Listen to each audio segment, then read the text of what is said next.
আমি যেহেতু বই পড়ি আর বইয়ের একটা বড় অংশ আসলে আমি পাই হচ্ছে কি আইডিয়া, মানে বই থেকে একটা বড় অংশ পাই আইডিয়া। তবে এটা ঠিক যে আমার লাইফে আমি যত বই পড়েছি এবং সেই বই থেকে যদি আমাকে সিনথেসিস করতে হয়, মানে বইটা তো আমাকে একটা আইডিয়া জেনারেট করার জন্য একটা ধারণা দিচ্ছে, রাইট? সো আমরা দেখেছি যে যত আমি বই পড়েছি, ধরা যাক আমি ৫,০০০ বই পড়েছি। এই ৫,০০০ বইয়ের মধ্যে অরিজিনাল আইডিয়া, হয়তো অরিজিনাল আইডিয়ার বই হচ্ছে গিয়ে মাত্র ১২ টা। মানে আমি যদি এভাবে বলি যে অরিজিনাল আইডিয়া পৃথিবীতে এখন যত বই আপনি পড়ছেন, সেটা সেলফ ইমপ্রুভমেন্ট হোক, সেলফ ডেভেলপমেন্ট হোক, সায়েন্স ফিকশন হোক, বা আপনি যে ধরনের আইডিয়া নিয়ে বইগুলো পড়ছেন, যে আসলে প্রতিটা বই কিন্তু রিসেন্ট যে বইগুলো আসছে, সেই বইগুলো কিন্তু অরিজিনাল আইডিয়া নিয়ে কিন্তু আসতে পারছে না। একটাই কারণে, কারণ দিন শেষে এখন কিন্তু আমরা সিনথেসিস করছি। মানে আগের যে যত আইডিয়া আছে সেটাকে আমরা সিনথেসিস করছি। মানে জিনিসটা এরকম যে এখন আমি যদি বলি যে না, আমাদের দেশে উবার কিভাবে আসবে? তো উবারের জায়গায় আমাদের জায়গায় একটা নতুন একটা আসছে যেটাকে সিনথেসিস করা। মানে আমরা যেটাকে বলছি যে যেকোনো জিনিস, যেকোনো জিনিস যেই ধরনের আইডিয়াগুলো অলরেডি কিন্তু মার্কেটে আছে, যেই আইডিয়াগুলো অলরেডি মার্কেটে চলছে এবং সেটাকে আরেকটু কানেক্ট করে সেটাকে সিনথেসিস করে নতুন আইডিয়া নিয়ে আসা। যেটাকে আমরা সরাসরি নতুন আইডিয়া বলছি না। বাট এই আইডিয়াগুলো যেহেতু মার্কেটে অনেক দিন ধরে পড়ে আছে এবং সেই আইডিয়াগুলো কিছু জায়গায় ক্লিক করছে অথবা ক্লিক করছে না। তার মানে হচ্ছে কি এখন synthesizer, the rise of the synthesizer, এই জিনিসটা আসলে এখন হচ্ছে। মানে এখন আমি যদি আপনাদেরকে একটু ব্যাপারটা দেখিয়ে দিই যে সিনথেসাইজাররা মানে why the future belongs to the idea connector। মানে আমরা যেভাবে এখন কাজ করছি, আমরা ভাবছি যে আমি মানে সবকিছু জানি। That is wrong, that is wrong.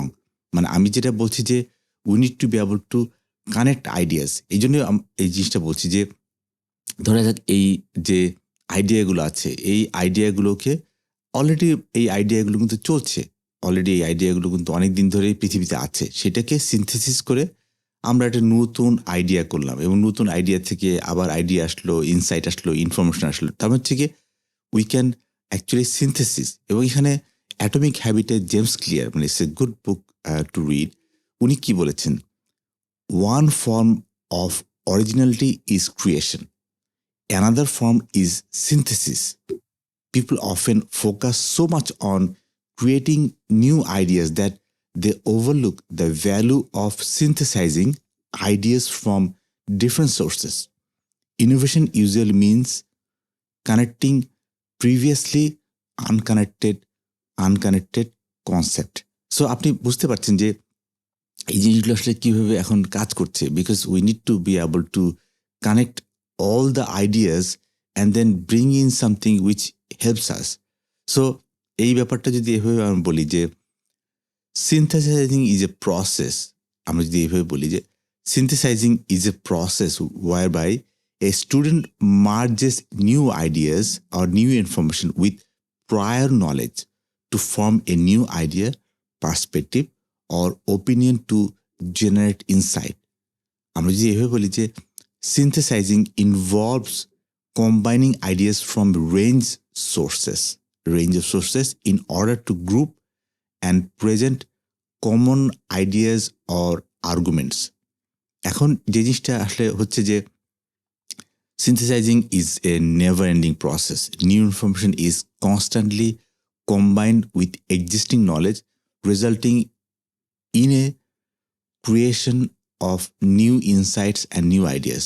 So এই জায়গাটাতে আসলে আমরা আমরা আসলে ওয়ার্কআউট করতে হবে, বিকজ যে ইন্টেলেকচুয়াল নিড কি, আমাদের হিউম্যান ইন্টেলেকচুয়াল নিড কি, সেখানে একটা জিনিস বলা হচ্ছে যে a specific form of intrinsic motivation, it is a desire to learn something.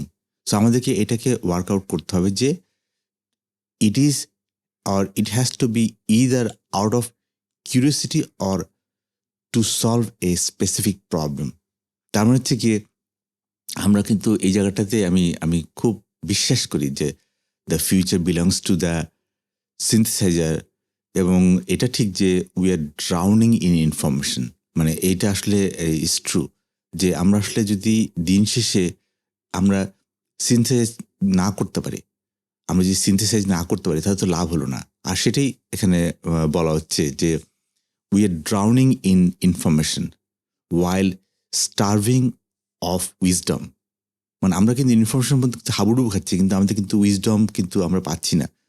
The world henceforth will be run by a synthesizer and people able to put together the right information at the right time, think critically about it and make important choices wisely. আমি যদি আপনাদেরকে আবার বলি, we are drowning in information while starving for wisdom, which is true. The world henceforth will be run by synthesizer, যারা হচ্ছে কি সিনথেসাইজিং করছে, যারা হচ্ছে কি বিভিন্ন আইডিয়া থেকে তারা বিভিন্ন ওয়ার্কআউট করতে পারছে। People able to put together the right information at the right time, think critically about it and make important choices wisely. This is what we need to do every day. So আমি আসলে এটা নিয়ে আজকে আর বেশি আগাবো না, but একটা জিনিস আমি বলতে পারি, আমি প্রায় এখন থেকে আমার মনে হয় 2008-9 সালের দিকে আমাকে একজন বলেছে, আমার আমার আমার একটা গ্রিসের একজন বন্ধু ছিলেন। সো সে একটা কথা বলেছে যে the world belongs to polymath, the world belongs to polymath and I still resonant যে আসলে উনি কি বলতে চেয়েছিলেন। And now the world belongs to synthesizer, the world belongs to synthesizer. আমরা এই জায়গাটাতে এখন একটা ওয়ার্কআউট যদি প্রপারলি করতে পারি তাহলে নোবডি আমি বলছি যে এই এখন কেউ আসলে কোনো পিছিয়ে থাকতে পারবে না। So we have to upscale, এবং এই সিনথেসাইজিংটা কিন্তু আরো ভালো করতে পারছে চ্যাট জিপিটি বা লার্জ ল্যাঙ্গুয়েজ মডেলের মতো model. So we should be using this large language model very often to synthesize all the data from the universe. আজকে এ পর্যন্তই, থাকছেন তো সামনে।